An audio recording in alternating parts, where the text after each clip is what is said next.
இந்த மனதில் ஏற்படக்கூடிய ஸ்ட்ரெஸ்ஸை குறைக்கிற சிறந்த வழி துஆ. கவலைகள், துக்கங்கள், துயரங்கள் வந்தால், மன அழுத்தங்கள் வந்தால் சும்மா போய் டாக்டர் கிட்ட உட்கார்ந்து யார்கிட்டையும் உட்கார்ந்து உளர தேவையில்லை.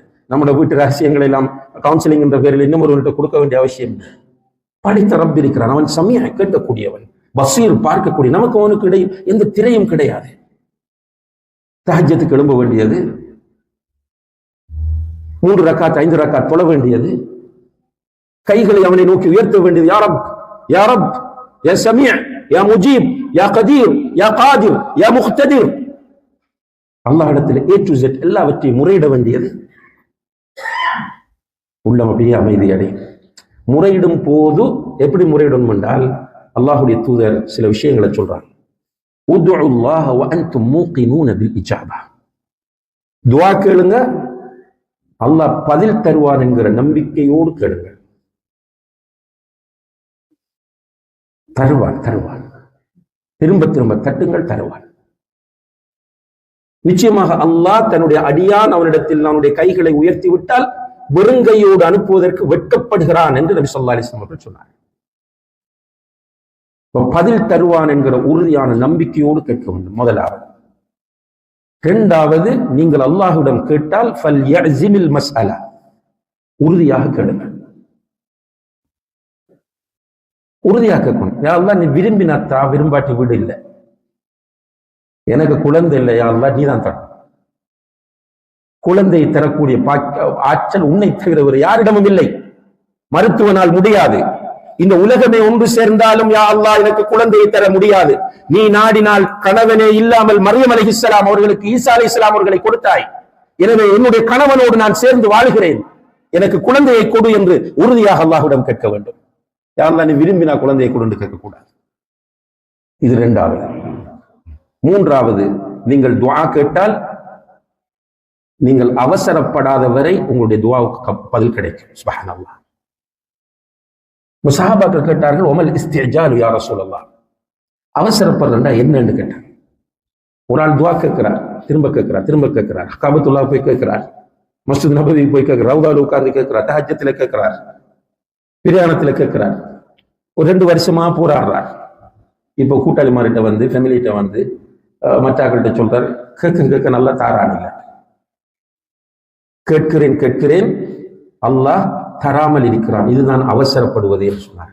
எப்போது தர வேண்டும் என்பது அவனுக்கு தெரியுமா தெரியாதா? நம்மளை படைச்சது யாரு? அல்லாஹ். நம்ம யாருக்கு சொந்தம்? அல்லாஹுக்கும். உங்களோட பிள்ளைக்கு எப்ப கல்யாணம் முடிச்சு கொடுக்கணும்னு உங்களுக்கு தெரியுமா இல்லையா? உங்களோட பிள்ளைக்கு எப்ப வாகனம் வாங்கி கொடுக்கணும்னு உங்களுக்கு தெரியுமா இல்லையா? நீங்க புள்ள பிறந்த உடனே உனக்கு கார் என்று கொடுக்க மாட்டீங்க. அதுக்கு ஒரு டைம் வரணும். சிலர் வந்து உள்ள 18 வயசான உடனே காரை வாங்கி கொடுத்துருவீங்க, லைசன்ஸ் எடுத்தோடு. இன்னும் சிலர் சொல்லுங்க, இல்லம்மா இன்னும் ஒரு 2 இயர்ஸ் போகும். ஒவ்வொருவருக்கும் அவருடைய விஷயங்கள் தெரியும். ரப்புல் ஆலமீனுக்கு நம்மள தெரியாதா?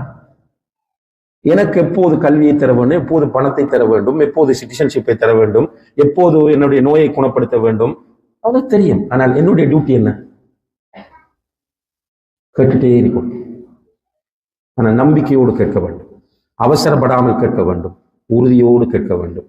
இப்படி நீங்க துஆ கேட்டு பாருங்க, நிச்சயமாக உங்களுக்கு ரிலாக்ஸேஷன் கிடைக்கும், நம்பிக்கையும் பிறக்கும், நிம்மதியும் கிடைக்கும், விரக்தி வராது. அதே போல அன்புள்ள சகோதர சகோதரிகளே, சிலர் இந்த பாவங்களால் ஸ்ட்ரெஸ் ஆகிறாங்க. செய்கிற பாவங்கள், மனிதன் பாவம் செய்யாம இருக்க இயலாது. சிலர் சொல்லுவாங்க, நான் பாவமே செய்யறேன். சுப்ஹானல்லாஹ், அதுவே பாவம். அப்படி சொல்றதே பாவம். பாவம் என்ன? குர்ஆன் ஹதீஸுக்கு மாத்தம் நடக்கிறது பாவமா இல்லையா? அல்லாஹ் குர்ஆனில் சொல்லுகிறான், வலா துஸக்கு அன்ஃபுஸக்கும், உங்களை நீங்கள் பரிசுத்தப்படுத்த வேண்டாம் என்று சொல்கிறான். நான் பாவமே செய்யறேன் என்று சொல்றது பரிசுத்தப்படுத்துறதா இல்லையா? பரிசுத்தப்படும். நம்மகிட்ட ஏதோ ஒரு பாவம் வரும், பெரிய பாவம் வரும், சின்ன பாவம் வரும். ஈமான் இருந்தாலும் பாவம் வரும், ஸ்ட்ராங்கான ஈமான் இருந்தாலும் பாவம் வரும். ஸ்ட்ராங்கான ஈமான் இருந்தால் பாவம் செய்ய மாட்டார்கள் என்று நினைப்பது முட்டாள்தனம். அப்படி பேசுவது முட்டாள்தனம். ஏனென்றால் மாயிஸ் ரலியல்லாஹு என்கிற அந்த நபித்தோழர் விபச்சாரம் செய்து விட்டு அவர் வலிய வந்து தண்டனையை கேட்டு பெற்றுக் கொள்கிறார். ரசூலுல்லாஹி அலைஹி வஸல்லம் அவர்கள் சொன்னார்கள், இன்னஹு தாப தௌபத்தன் லவ் குஸ்ஸிமத் அலா 70 மின் அஹ்லில் மதீனத்தி லவசிஅத்துஹும். இந்த மனுஷன் செஞ்சிருக்கிற தௌபாவை மதீனாவிலே உள்ள 70 பேருக்கு 70 பாவிகளுக்கு பங்கு வைத்து கொடுத்தாலும் மீதமாகி விடும் சொன்னார். இன்னும் ஒரு ரிவாயத்தில் லவ் குஸ்ஸிமத் அலா சாஹிபி முக்ஸின், இந்த வியாபாரத்தில் மோசடி செய்யக்கூடிய எல்லாருக்கும் அதை பங்கு வைத்து கொடுத்தாலும் மீதமாகும் என்று சொன்னார். அவர் ஈமானில் ஆகட்டப்பில் இருந்த ஒரு சஹாபி, உச்சகட்டத்தில் விபச்சாரத்தில் விழுந்துட்டார். பாவம் நடக்கும், ஆனால் பாவத்தை நியாயப்படுத்துவதுதான் பல. அது இப்லீஸ்.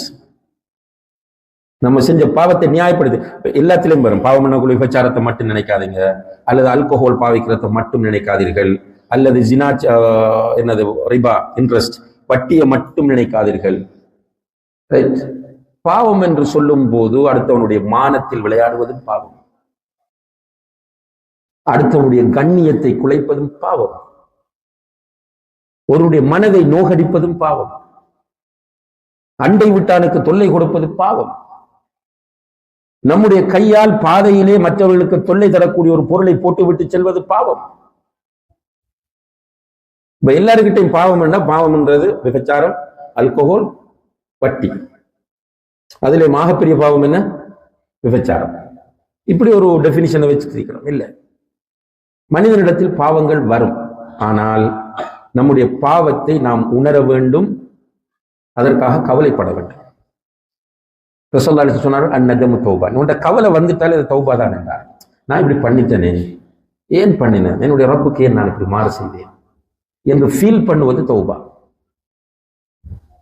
அபூஉ லக பினிஅமதிக அலைய வ அபூஉ பிதம்பி, ஸைதுல் இஸ்திக்ஃபார். அதுல ஓதுறோம், யா அல்லாஹ், நான் என்னுடைய பாவங்களை ஏற்றுக்கொள்கிறேன், நீ எனக்கு தந்த நியமத்துகளை ஏற்றுக்கொள். பாவத்தை ஏற்றுக்கொள்ளும். நல்லா புரிஞ்சு கொள்ளுங்க. தயவு செய்து நீங்க இந்த மெசேஜை மட்டும் எடுத்துட்டு போனாலே பெரிய வெற்றி. இந்த பயான் பாவத்தை ஏற்றுக்கொள்ளுதல். நியாயப்படுத்த ட்ரை பண்ணாதீர்கள். ஷைத்தான் உங்களுடைய மனதில் வந்து நியாயப்படுத்த வைப்பான் என்பதை குர்ஆனில் அல்லாஹ் சொல்கிறான். சவ்வலத் லஹும் அன்ஃபுஸுஹும், அவனோட மனம் அந்த பாவத்தை நல்லதாக காட்டும்.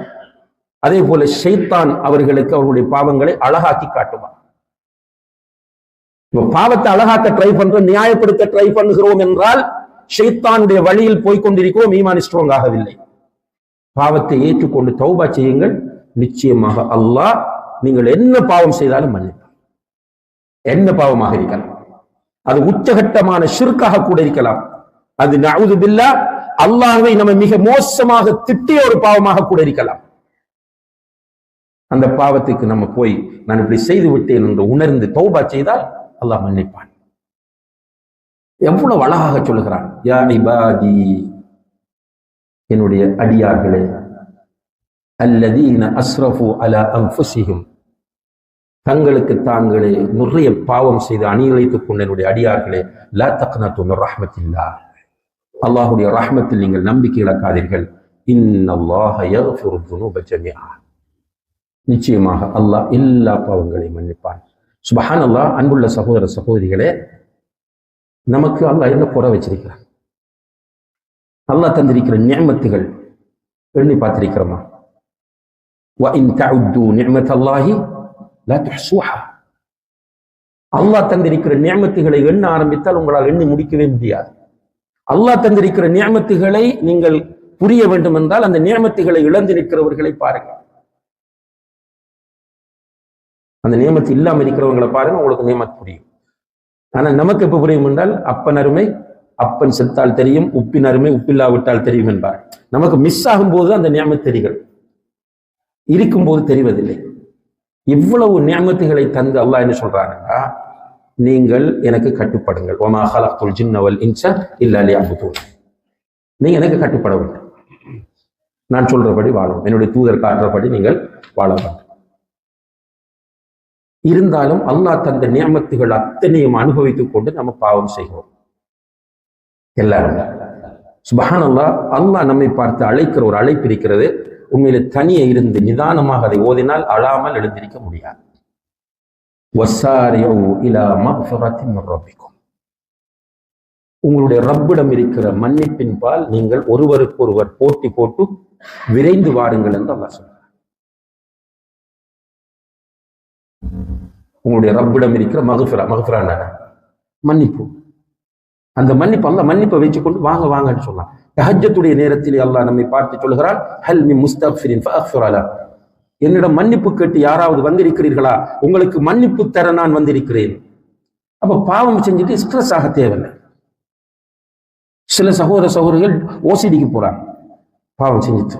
ஓசிடி என்றால் இந்த வஸ்வாஸ், நான் எனக்கு இடைச்சம் இல்லை, மன்னிப்பில்லை, நான் அழிந்து விட்டேன், என்னை எல்லாம் மன்னிக்க மாட்டேனோ அப்படி இப்படியே சொல்லி அவங்க தங்களையும் வெளிப்படுத்தி அசிங்கமாகிக் கொள்ளத்தை பார்க்கணும். ஒரு நபித்தோழர் ஒரு பாவம் செஞ்சுட்டு வந்து ரசூலுல்லாஹி அலைஹி வஸல்லம் சொல்றாரு, கொஞ்சம் அசிங்கமான பாவம் செஞ்சுட்டு வந்து ரசூலுல்லாஹி அலைஹி வஸல்லம் சொல்லும்போது பக்கத்துல உமர் ரலியல்லாஹு அன்ஹு இருக்கிறார். உமர் ரலியல்லாஹு அன்ஹு அல்லாஹ் மறைத்ததை ஏன் கொண்டு வந்து எங்க 2 பேருக்கு சொல்றாரு, ஓடுனா.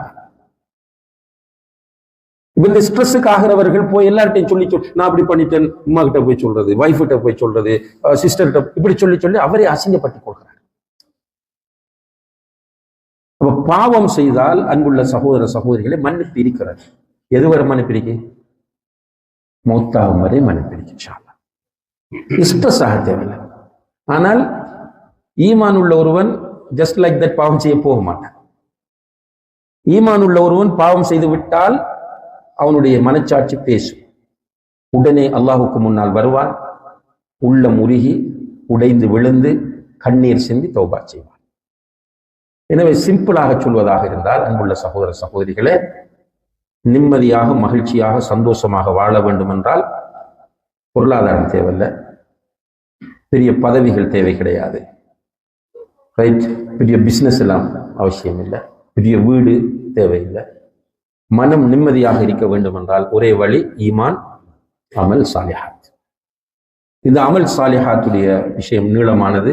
எல்லா அமல்களுமே நமக்கு நிம்மதியை தருவதற்காகவே அல்லாஹ்வினால் ஆக்கப்பட்டது என்பதை புரிந்து கொள்ளுங்கள்.